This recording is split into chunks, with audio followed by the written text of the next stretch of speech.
Masjid itu banyak nang tuha-tuha ya. Mungkin di sini atau penglihat ulun aja kata tuha lah. Dasar tuha aja kira-kira. Ya memang yang sudah tua-tua ini kan ngaranya generasi kolonial katanya. Kalau yang muda tuh generasi milenial katanya. Itu ya generasi kolonial ini ya harus pandai-pandai mencari akses untuk kumpul-kumpul tadi. Jadi manakala COVID-19 itu bertentangan dengan tradisi kerumunan kumpul-kumpul, maka kita merasa sedih juga ya. Walaupun kemudian ada juga upaya-upaya kumpul-kumpul secara virtual, tapi rasanya lain juga. Jadi kalau kita kumpul-kumpul secara virtual, lalu imbah tuntung acara ada kau bersusurung kan, nah, apa namanya nyurung orang yang ada di situ. Ya. Tabaknya jebuannya snacknya ambil secara virtual juga, akhirnya parah ibaratnya. Nah jadi saya kira memang wajar lah kita ini kemudian merindukan jamaah. Dalam berjamaah itu kita bisa saling menyapa. Kalau dalam bahasa Arab itu bahkan atau tradisi orang Arab itu bahkan menyambut orang dalam sebuah kelompok itu dengan kalimat ahlan wa sahlan. Ahlan wa sahlan. Kaifa halukum? Ahlan wa sahlan. Ahlan itu jadi kita keluarga ya, ahlan. Jadi artinya kalau orang datang kepada kita sambut ahlan. Nyawani keluarga kami juga. Padahal sepupu berapa kali gama, 20 kali, sepupu 10 kali. Tapi ahlan, wasahlan dan mudah. Nah, jadi bahasa kitanya, ikam datang ke sini, ikam ini keluarga juga, dan sanak juga, dan segalanya akan mudah, tidak usah bersedih, nanti akan dibantu semua. Nah, itulah komunitas kaum muslimin. Komunitas kaum muslimin. Jadi orang Islam itu selalu saling ingin membantu sesamanya. Awal perkataan yang muncul dari seseorang yang menyambut tamunya ahlan wa sahlan. Lalu nang datang ini menjawab juga ahlan bik, ahlan bika. Lalu di wakaf ujungnya ahlan bik. Artinya pian nih keluarga ulun juga. Nah, jadi saling mengaku sebagai satu keluarga. Mungkin juga kalimat ahlan wa sahlan itu muncul karena dulu dalam tradisi masyarakat jahiliyah orang sering bermusuhan, saling menyerang, saling merampok. Jadi Nabi datang dengan membawa sebuah ajaran yang sangat kontras dengan budaya tradisi Arab jahiliyah. Lalu salah satu kalimat yang dipopulerkan adalah ahlan wa sahlan. Kalau pian baca Piagam Madinah, Sahifah Madinah, Madinah Charter, Madinah Chapter, itu isinya Piagam Madinah itu kan menyatukan antar pihak, antar suku dalam intern kaum muslimin, antar suku intern orang-orang Yahudi, dan antar Yahudi dan kaum muslimin dan seluruhnya. Lalu salah satu kalimat yang sangat banyak di dalam Piagam Madinah itu adalah segala sesuatu yang terkait dengan persoalan tebusan perang harus diselesaikan dengan baik. Segala sesuatu yang terkait dengan hak-hak perdata harus diselesaikan dengan cara yang terbaik. Itu berarti sebelum Piagam Madinah itu ditandatangani, maka tradisi orang Arab itu saling menyerang, lalu nanti saling menebus tawanan. Mungkin di antara mereka juga ada saling merampok ya. Lalu setelah dipersaudarakan dalam Piagam Madinah, hak-hak perdata harus diselesaikan. Jadi dulu rupanya di masyarakat Arab Jahiliyah itu ada jalur-jalur tertentu yang dimiliki oleh kelompok.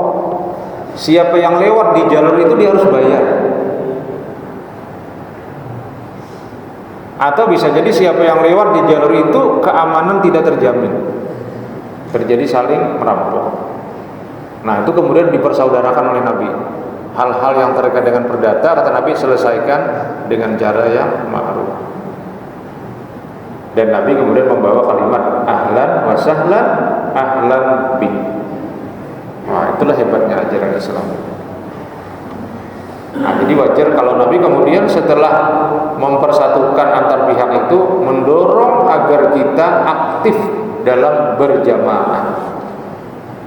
Berjamaah ini termasuk berorganisasi. Ibu-ibu mungkin masuk dalam pengajian, masuk dalam organisasi Aisyah, masuk dalam jamaah masjid tertentu, jamaah musala tertentu, minimal jamaah dan masjid yang ada di lingkungan kita masing-masing kita makmurkan. Lalu kita membangun persaudaraan dan persahabatan sesama. Nah, itulah ajaran Islam. Jadi kita berorganisasi, berjamaah, berkelompok, itu bagian dari melaksanakan ajaran Rasul Shallallahu Alaihi Wasallam. Ada satu hadis yang dikemukakan oleh Nabi, alaikum bil jamaah, kamu itu wajib berjamaah, kata Nabi. Lalu Nabi memberikan sebuah perumpamaan.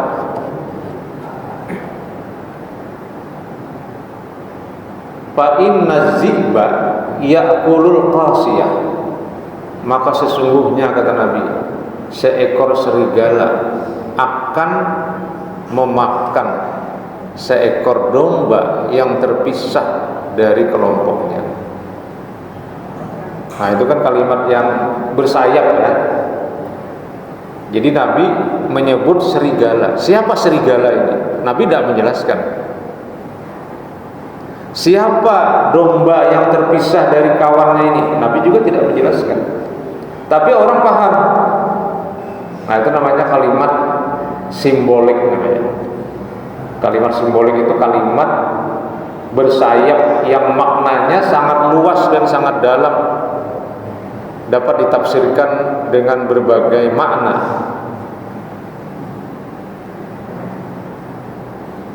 Tentu saya kira yang dimaksud oleh Nabi serigala itu ya orang-orang yang benci dengan, atau orang-orang yang lapar ya, karena hendak makan kan. Orang-orang yang lapar melihat mangsa sebagai makanan empuk. Berarti yang dimaksud Nabi serigala ini bisa jadi adalah pihak-pihak tertentu yang melihat umat Islam itu sebagai sasaran empuk untuk dimakan.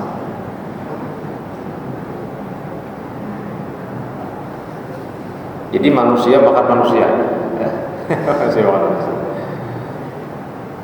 Jadi baharinya orang Jawa itu takutan kebanjir nih, karena informasinya orang Kalimantan ini makan manusia. Ada nawani datang ke Banjar sampai ke Gambut. Pembacaan di sana ada sate gambut ya. Jadi orang sana dasar bujur juga. Satenya aja gambut. Gambut itu kan akar-akar tuh, akar-akar yang kecil-kecil di tanah. Sehingga di warung ketupat, bro. Nah, ketupat ini bukan kandangan berarti. Jadi ujar nak ampunnya, makan nah ya sedikit.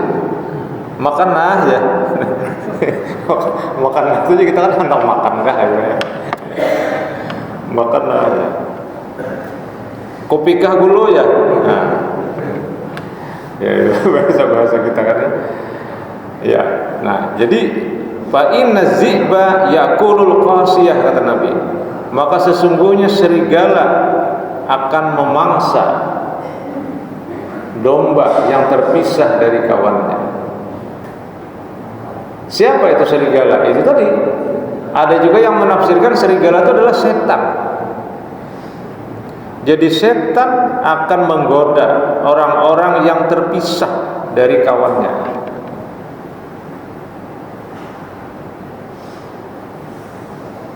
Makanya kalau kita itu musafir ya, musafir sendiri ya, misalnya ke satu pulau, misalnya ke Jawa, kemana ya, itu kalau kita tidak pandai mengelola diri,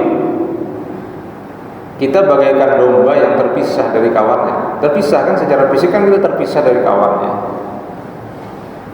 Nah itu bisa jadi setan akan berbarak. Kemudian peluang-peluang kemaksiatan terbuka. Nah itu kan bisa banyak rapat tuh, rapat ada rapat. Ya, akhirnya ya terjadilah hal-hal yang tidak diinginkan. Jadi maksud dari fa'inna zi'ba ya'kulul qasiyah itu bisa ditafsirkan dalam berbagai bentuk.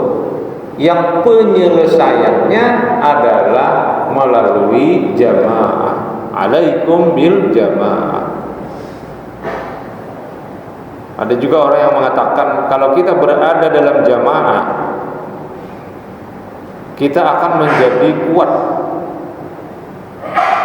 Salat berjamaah ini salat yang kuat. Sehingga ada yang mengatakan kalau orang berjamaah itu mungkin kita tidak terlalu khusyuk salatnya, tapi di antara jamaah kita itu karena merupakan satu kesatuan ada yang khusyuk, maka kita yang tidak terlalu khusyuk tadi juga akan mendapatkan fadilah kekhusyuan dari saudara kita yang sesama jamaah salat di tempat itu. Ada juga yang menafsirkan seperti itu. Karena di dalam jamaah, di dalam kelompok ada kekuatan. Nah dari sinilah juga ulun memahami bahwa yang dikatakan bahwa penghulu dari segala hari itu adalah hari Jumat. Inna yaumal jumu'ati sayyidul ayyami wa idul muslimin. Bahwa hari Jumat itu adalah penghulu segala hari dan dia merupakan Idul Muslimin. Aid itu kita terjemahkan hari raya. Sebenarnya Aid itu artinya kembali bahasa Arab. Ada ya'udu audan wa aidan. Aid itu kembali. Jadi seakan-akan Ahad 1, Senayan 2, Selasa 3, Arba 4, Kamis 5. Ini kita kemana-mana kan? Kemana-mana kita selama 5 hari. Hari 1 Ahad, hari 2 Senayan, hari Selasa, hari 3 Arba 4, Kamis 5. Lalu nanti hari Jumat kembali kita. Kembali kemana? Kembali ke kesadaran jamaah. Lalu dalam Islam diwujudkan satu ibadah yang wajib berjamaah. Itulah namanya sholat Jumat. Jadi kewajiban sholat berjamaah pada hari Jumat itu terkait dengan Aid, terkait dengan kembali. Jadi seakan-akan kita itu tadi 1, 2, 3, 4, 5 Ahad, Senayan, Selasa, Arba, Kamis 5 kan? Oke lah kemana-mana nih 5 hari ini. Tapi Jumat harus kembali ke kandang. Nah ibaratnya seperti itu. Maka syukurlah kalau kita bisa kembali ke kandang itu setiap hari kan. Syukur lagi kalau setiap waktu. Wah itu luar biasa. Yang di Banjar ini itu tadi, kita ini sudah tempat sholat berjamaah itu sudah dibikin begitu dekat dengan kita. Di Banjar ini kadang-kadang jauh pada langgar dan masjid. Di mana aja bagaimana? Bila ada komplek hanyar diulah-ulah langgar. Karena langgar tambah langgar jadi masjid. Itulah orang Banjar. Jadi kita bersyukur bagaimana di Banjar ini. Coba pian ke tempat lain ya, mungkin tidak tidak sebanyak di Banjar, Langgar dan musola masjid ini. Ada masjid yang hanya tuntung babak pulang, rasa kada pas rupanya potongannya. Ada dulu masjid bagus dibikin ya di Sungkai ya. Rupanya rasa kada pas rupanya, jendilanya kurang, tabuk pulang ini. Apa ngarannya nih? Dindingnya nih dipacah ya, dibongkar lagi dindingnya. Padahal sudah tuntung. Rupanya sampai kadang masa kadep loh. Karena tapi ada ventilasi kan. Ada kalau di Sungai nang barak padang durian. Nah, bila nak tujuh makan durian, ada kita nong banyak pedagang durian. Ada itu masih gitu sebelah ini. Artinya kita ini kalau urusan membangun nih ada masalah. Duit untuk membangun masjid itu sebenarnya sudah siap. Cuma belum terambil aja dari orang-orang kaya. Itu jadi bubarnya nih. Mungkin tak masuk di sini kan? Dibongkar deh. Nah udah bakawat-kawat segala macam kan dicatok pulang bahasa, hendak dibaiki pulang. Kayaknya kira-kira udah tuntung tuh, ada pernah rasa kada pas di sebelah sini dibongkar pulang. Ada bapak, karena ini untuk membaiki tadi kan. Cuma artinya dari segi dana rupanya ada masalah. Karena di Indonesia ini duit dipaket aja bayu. Tuh nggak dipaket lah. Ada ngaran kampung paket di Banjar di berapa saja. Nah, itulah hebatnya kita orang Banjar. Artinya untuk mengamalkan jumu'ah, berjamaah, berhimpun ya, bersama, itu fasilitasnya lengkap, baik dalam arti fisik maupun dalam arti organisasi. Organisasi lengkap juga. Pian di mana aja bagana, pasti pian itu anggota dari rukun tetangga namanya. Rukun tetangga ini komunitas berorganisasi yang paling kecil. Dan biasanya kayak di Wadahulun di Palapan Indah itu ada 2 RT, 2 buah langgar. Jadi kami bisi 2 langgar, 1 RT, 1 langgar. Dan langgarnya kayak orang juga, basi juga, bagi pas angin, lengkap. Di dalamnya ada dispenser, ada kopi darat ada, cukup. Gula putih ada. Jadi kalau habis salat subuh, ada beberapa jamaah yang berzikir sampai terbit matahari, kawah aja sambil ngopi aja. Nah, itu langgar kami, Al-Hudaybiyah hanya langgarnya. Jadi artinya syukurlah kita hidup di Banjar ini. Dengan model-model seperti ini kita bisa mengaktifkan diri dalam jamaah. Orang Islam tidak diajarkan berpikir individualis, tahu seorang aja, tidak. Orang Islam itu diajarkan hidup berjamaah. Mungkin kita punya pagar yang tinggi, tapi hati kita tetap bersatu dengan sesama warga kita.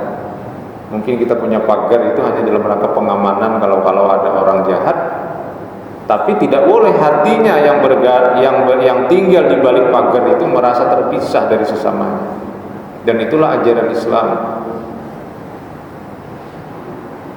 Siti Aisyah pernah disuruh oleh Nabi, kata Nabi kalau memasak daging ya, mungkin biasa kan orang Arab itu makanannya daging ya, banyaki jar Nabi banyunya, gangannya, karena nanti dengan itu engkau bisa bersedekah.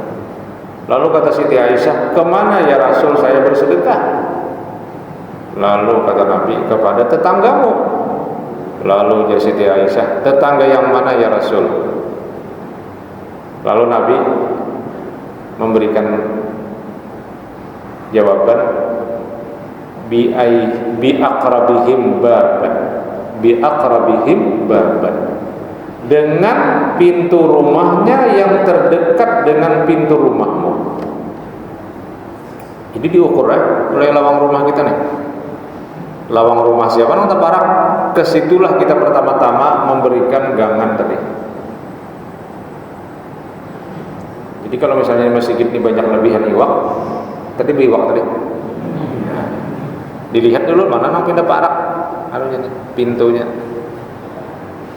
Kalau ulun nggak usah dibari karena jauh pintu rumah ulun di Palapan Indah sana. Karena biasanya ibu-ibu ada namanya ngui. Nah, utamakan dulu yang parak-parak sini. Kalau orang mau menerima bu ya, orang parak ada menerima ya nanti jawab ya.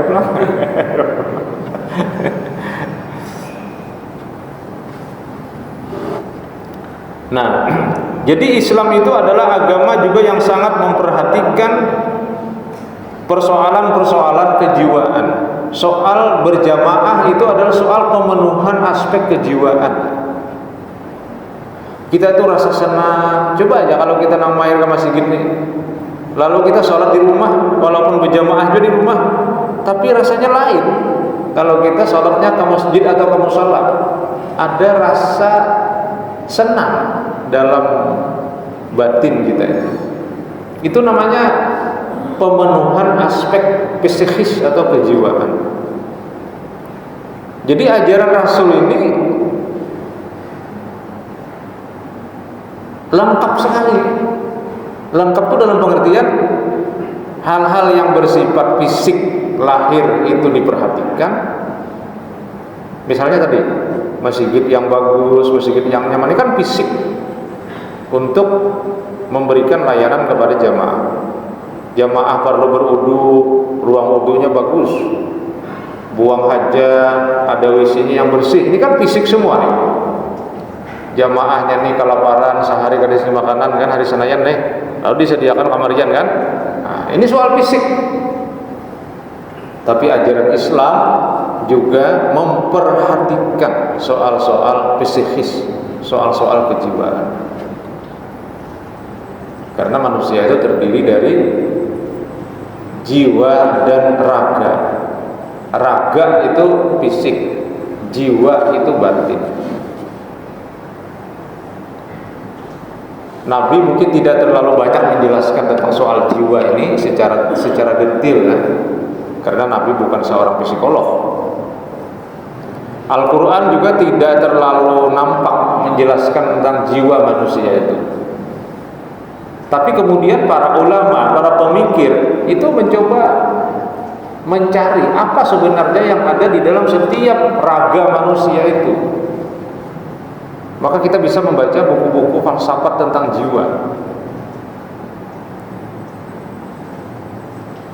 Misalnya ya, kalau Bapak rajin membaca buku-buku Al-Kindi, Al-Farabi, Ibnu Sina, Al-Ghazali, ini tokoh-tokoh yang mengupas ya, overview itu membuka tabir dari ketersembunyian jiwa manusia. Nah, yang pertama, jiwa manusia itu ada yang disebut dengan an-nafs al-hayawaniyah ya. Jadi jiwa kebinatangan. Jiwa kebinatangan ini terkait dengan pemenuhan aspek yang paling kasar dari jiwa. Kenyang, lapar, makan. Haus, dahaga, minum. Beranak pinak, hubungan seksual. Ini jiwa kebinatangan. Dan itu ada pada setiap manusia. Dan ini harus dipenuhi. Jiwa kebinatangan tidak bisa tidak. Karena itu merupakan sesuatu yang memang real adanya. Tidak boleh manusia itu kada makan. Boleh tidak makan, syariat tidak makan itu hanya pada saat siang hari, terbit fajar sampai tenggelam matahari. Tapi malam hari itu harus makan dan minum. Haram hukumnya puasa wisal. Puasa wisal itu siang malam pada puasa. Sidin puasa sebulan dia. Oh, sekali lagi sih, ini puasa bulan itu puasa daripada memakan makanan yang bernyawa. Oh, nah kada bernyawa itu makan sidina. Ini puasa kanuragan katanya, puasa adik jayaan ini supaya ada puasa mutih. Puasa mutih lah puasa. Ada makan apa? Makan nasi aja lah. Nasi ini mah ngenyangi biar kawah ya. Nyaman ya puasa makan nasi aja nih. Apalagi nasinya ditambah nasi kuning, tambah intan loh. Apa? Jadi fitrah kemanusiaan sebagai an-nafsul bahimiyah itu harus dipenuhi. Orang kalau sudah mampu kawin, jangan ditunda kawin. Karena itu bagian daripada nafsu kebinatangan untuk generasi. Jadi binatang itu sangat memperhatikan generasi. Mungkin lebih daripada kita, Pak. Ayam itu berapa yang talunya? 13. Sekali beranak 13. Tapi pembayaran sembari orang habis berita. Jerbuhannya ayam kalasan, nah, itu maksudnya ayam anom ya, ayam kalasan. Lebah itu sekali beranak berapa itu? Berapa ribu sekali beranak. Jadi binatang-binatang itu sangat memperhatikan generasi. Mungkin manusia juga sama kan ya, manusia sama. Tapi maksud dulu bahwa memperhatikan generasi, regenerasi melalui hubungan seks, kemudian diatur dalam pernikahan, itu sesuatu yang harus dipenuhi sebagaimana makan bagi orang yang lapar dan minum bagi orang yang haus. Itu namanya an-nafsul bahimiyah, jiwa kebinatangan yang harus dipenuhi. Tapi nanti ada jiwa yang lebih tinggi lagi. Misalnya jiwa kerohanian, an-nafsul rohaniyah. Ini sudah terkait dengan ketenangan, ketentraman yang diperoleh melalui kesadaran hidup yang tinggi. Jadi ketentraman dan ketenangan itu diperoleh melalui kesadaran hidup yang tinggi. Banyak orang salah. Ketenangan dan ketentraman itu diperoleh melalui kebahagiaan, ketentraman, ketenangan itu diperoleh melalui harta yang banyak, melalui pangkat yang tinggi, melalui jabatan yang hebat. Bukan. Kebahagiaan dalam hidup itu diperoleh melalui kesadaran yang tinggi. Ada seorang ibu yang sudah kawin 2 tahun, belum punya anak. Ada temannya yang juga kawin relatif sama, kurang lebih 2 tahun, punya anak. Kalau ditanya, pian nang besi anak ini kayak apa, malam hari kita guring aja, akan makan halusnya, apalagi lahirnya di malam hari. Kalau anak kita tuh lahir malam hari, itu kan di penggurungnya siang. Pilihnya lahirnya siang, tuh penggurungnya malam. Takut ibu-ibu tuh. Tapi bahagia dia, yang ada kita guring tadi, bahagia karena punya anak. Ada yang 2 tahun kedasian anak tadi, disambut kawanannya sudah nih tak mana, kalah berarti kan, tak mana, tak mana bahasa Banjarnya artinya kad banyak, tak mana, guring ya guring, janak guring, karena ada yang ganggu kan, ada yang anak halus tadi, awal terbangun aja. Kada anaknya, abahnya mengganggu, ya harus bangunannya. Nah.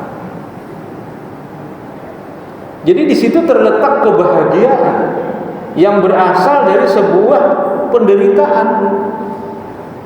Dalam tanda petik penderitaan itu hanya karena kita guring melayani si anak halus nih. Jenak-jenak guring mengiok pulang si utuh nih, si biang nih bangun, ya, minta kawani, minta ukui. Saya kira bapak-bapak yang punya anak tuh paham tuh bagaimana kita memelihara anak kecil ini. Nah, jadi an-nafsul rohaniyah, an-nafsul mutmainnah, jiwa yang tenang itu diperoleh melalui kesadaran tentang kehidupan yang sangat tinggi. Ada orang yang sakit, ada orang yang sehat. Bisa jadi ada kebahagiaan yang diberikan, yang ditemukan oleh orang yang sakit. Alhamdulillah, garing sedikit, melihat di sebelah tambahan pada seorang. Jadi masih lumayan kan ya. Nah, ada yang sehat ini ya karena sehat kesana kemari kan, sehingga rutinitas hidupnya berputar menjadi orang yang uploadnya banyak sekali kegiatan, ya hampir-hampir tidak bisa istirahat. Tapi yang garing ini oleh atasannya, pian Pak aja karena sakit cuti aja dulu seminggu. Nah, kawa berabah di rumah santai kan. Jadi kadang-kadang kebahagiaan itu tidak diperoleh ya, tidak sesuatu yang bersifat diametral sama ya dengan ketenaran, kesugihan, pangkat yang tinggi, fasilitas hidup yang lengkap. Tapi kadang-kadang kebahagiaan itu bersumber dari penderitaan-penderitaan yang kita terima dalam kehidupan ini. Nah, oleh karena itulah an-nafsul rohaniyah ini menjadi hal yang penting juga dibicarakan, dan mungkin nanti akan saya jelaskan di pertemuan-pertemuan yang akan datang. Ulun sebenarnya tadi ingin membacakan ayat 56 dan 57 surah Al-Isra, tapi menurut ulun karena kita lama tidak bertemu ini ada hal-hal yang terasa penting untuk ulun utamakan dibahas ya, walaupun mungkin bahasanya tidak terlalu mendalam, tetapi kita bisa memahami bahwa berjamaah, berkelompok ya, hari Jumat dan lain-lain itu harus kita pahami sebagai sesuatu yang menjadi keperluan atau kebutuhan dari rohani kita, jiwa kita, sehingga kita harus tetap mengejar untuk bisa meraihnya meskipun di tengah keterbatasan karena COVID-19 masih belum reda. Saya kira ini yang dapat perlu sampaikan kesempatan maghrib ini. Mudah-mudahan kita kesehatannya semakin membaik ya. Posisi banjir pasti belum tahu nih level berapa sekarang ini, apakah masih level 4 atau turun ya, level 2 ya sekarang, alhamdulillah. Nah, jadi berarti anak-anak kita juga sudah mulai bisa pembelajaran tatap muka ya, terutama anak-anak kita yang kecil-kecil, yang SD, yang TK itu menjadi korban yang luar biasa dari pembelajaran di rumah ini. Kalau anak-anak yang sudah SMA, mahasiswa mungkin agak lebih mudah ya, tapi anak-anak SMP ke bawah itu susah sekali dan banyak masalah yang harus dihadapi oleh kita sebagai kepala keluarga. Jadi kita berharap mudah-mudahan ini terus membaik sehingga jamaah pengajian juga bisa kembali normal seperti biasa. Amin ya rabbal alamin. Hadanallahu wa iyyakum ajmain. Subhanaka rabbana wa bihamdika asyhadu an la ilaha illa anta astaghfiruka wa atubu ilaik. Assalamualaikum